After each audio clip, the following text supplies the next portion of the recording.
Assalamualaikum warahmatullahi wabarakatuh. Anak-anakku semuanya, siswa MTS Al-Hidayah Karangpucung bersama Ibu Sobiati AMA SPD dalam pembelajaran daring bahasa Indonesia. Selamat pagi anak-anak, semoga sehat sejahtera di rumah, harmonis bersama keluarga. Salam hangat untuk mereka semua. Anak-anak, pembelajaran kali ini kita akan membahas tentang cerpen. Kita mulai dari ciri-ciri cerpen. Cerpen merupakan karangan yang singkat, sederhana, masalahnya tunggal, habis dibaca sekali duduk.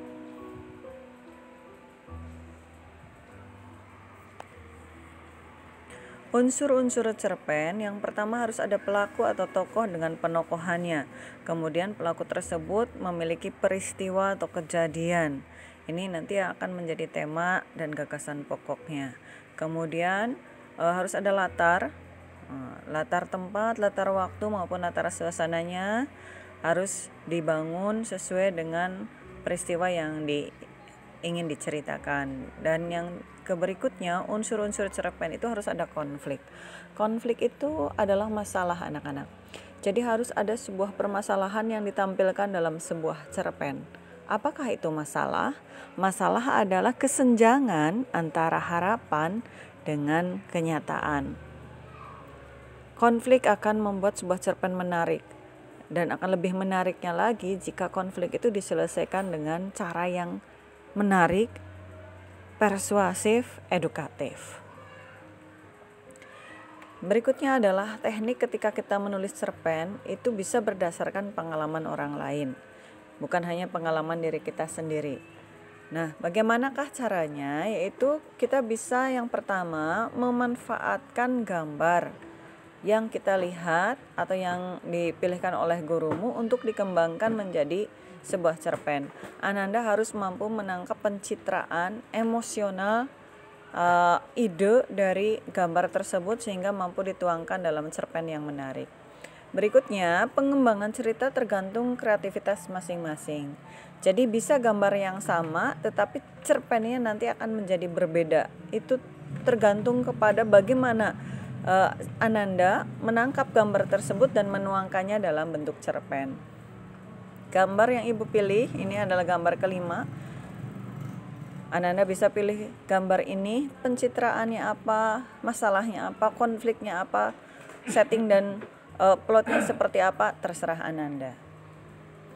Kemudian gambar yang berikutnya. Nah, ini.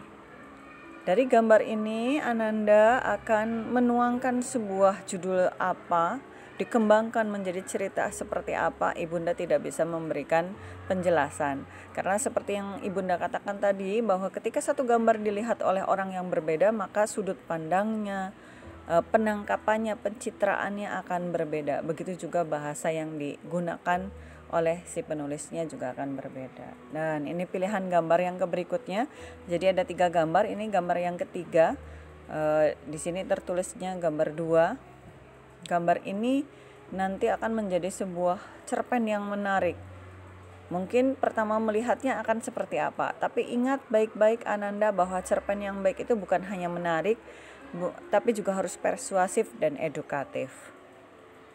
Nah, setelah mendapatkan penjelasan singkat, kemudian melihat gambar yang sekiranya dapat memberikan inspirasi bagi Ananda untuk membuat sebuah cerpen, berikut adalah tesnya. Jadi silakan Anda siapkan kertas. Kertas tersebut Ananda isi dengan jawaban-jawaban dari pertanyaan berikut. Nanti pada video pembelajaran berikutnya, Ibunda akan memberikan penjelasan jawaban yang benarnya seperti apa. Nanti Ananda bisa mengetahui skor Ananda berapa, sehingga Ananda bisa mengetahui kemampuan Ananda untuk menguasai materi tentang cerpen ini. Simak baik-baik. Pelaku cerita dalam cerpen disebut titik-titik. 1. Tokoh, 2. Lakon, 3. Latar, 4. Konflik, 5. Sudut pandang. Soal yang kedua. Cerpen menjadi menarik karena pengarang berhasil membangun konflik penceritaan. Konflik dialami oleh titik-titik. 1 tokoh, 2 pengarang, 3 pembaca, 4 pendengar, 5 penikmat. Soal yang ketiga. Konflik dalam cerpen meledak sebagai titik-titik. 1. Kebiasaan, 2. Kebiasaan buruk, 3. Peleraian, 4. Penyelesaian cerita, 5. Klimaks penceritaan. Soal berikutnya, simak baik-baik Ananda.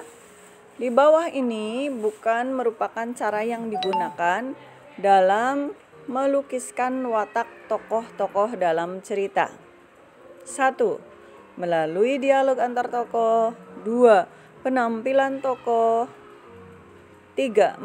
Mengemukakan ciri-ciri tokoh. 4. Mengemukakan secara langsung. Dan 5. Melalui latar dan setting. Soal yang berikutnya. Berikut ini yang bukan merupakan unsur intrinsik cerpen adalah 1. Tema, 2. Latar, 3. Sudut pandang, 4. Judul, 5. Alamat. Itulah soal-soal yang Ibu berikan, Ananda bisa kerjakan. Terima kasih atas perhatiannya. Semangat terus belajar meskipun dari rumah. Wassalamualaikum warahmatullahi wabarakatuh.